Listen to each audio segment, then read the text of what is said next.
सगळ्यांना माहितीच असेल की आवळा हा किती फायदेमंद असतो आपल्या केसांसाठी व आपल्या शरीरासाठी. जितका खाल्ला तितका कमीच आहे. खाल्ल्याने खूप छान रिझल्ट मिळतात, ते म्हणजे केसांसाठीच. तर आवळ्याचे ना खूप साऱ्या रेसिपी बनवू शकतो. त्याच्यातलंच एक प्रकार म्हणजे आवळा कंठी. तर आपण ना आज आवळा कंठीची रेसिपी बनवणार आहोत. जसं आपण गावात 1 रुपयाची पुडीमध्ये मिळतं ना, सेम तोच टेस्ट व खूप इझी असते बनवायला घरी. त्यासाठी ना आवळे घ्यायचे, त्यानंतर ना त्याला स्वच्छ धुवून घ्यायचं. त्यानंतर आपलं कढईमध्ये ना पाणी तापवायला ठेवायचं व ती ना आपली स्टीलची चाळणी असते ना, त्याच्यात आवळे पसरवून ना ते स्टीम करून द्यायचे 10 मिनटासाठी. 10 मिनटानंतर ना स्टीम झालं ना त्याला काढून घ्यायचं व ते शिजून झाले ना ते कसं चेक करायचं. आपलं एखादा चम्मच व चाकू वगैरे असेल ना त्याला टोचून बघायचं.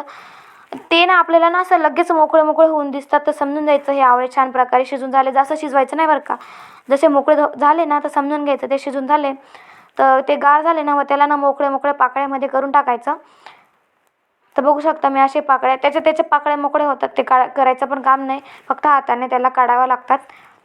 तर पाकळ्या सगळ्या मोकळ्या करून झालं ना, त्या आपण ना आवळा कंठी ना असं याच्यात पण करू शकतो, या मोठ्या मोठ्या साईजमध्ये.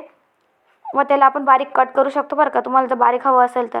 पण लास्टला जे बीज उरतात ना ते फेकायचे नाही. त्याला ना पाणीत उकळून ना ते पाणी बॉटलमध्ये भरून ना ते केसांना जेव्हा धुतो ना तेव्हा यूज करू शकतात.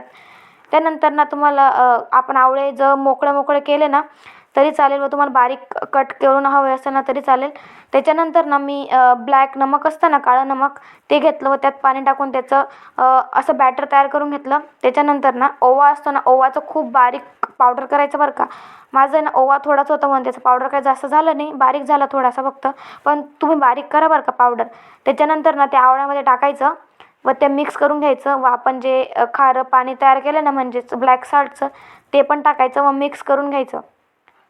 हां, ते सगळं प्रकारे मिक्स झालं ना त्यानंतर ना एका प्लेटमध्ये व एका ताटात ना ते मोकळे मोकळे ना करून ठेवून द्यायचं. त्यानंतर उन्हात 3 या 4 दिवस ना त्याला कोरडं होऊ द्यायचं.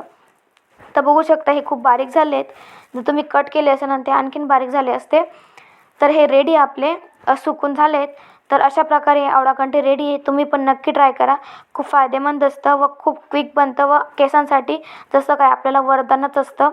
बाहेरचं मागवण्यापेक्षा घरीच बनवा व नक्की ट्राय करा.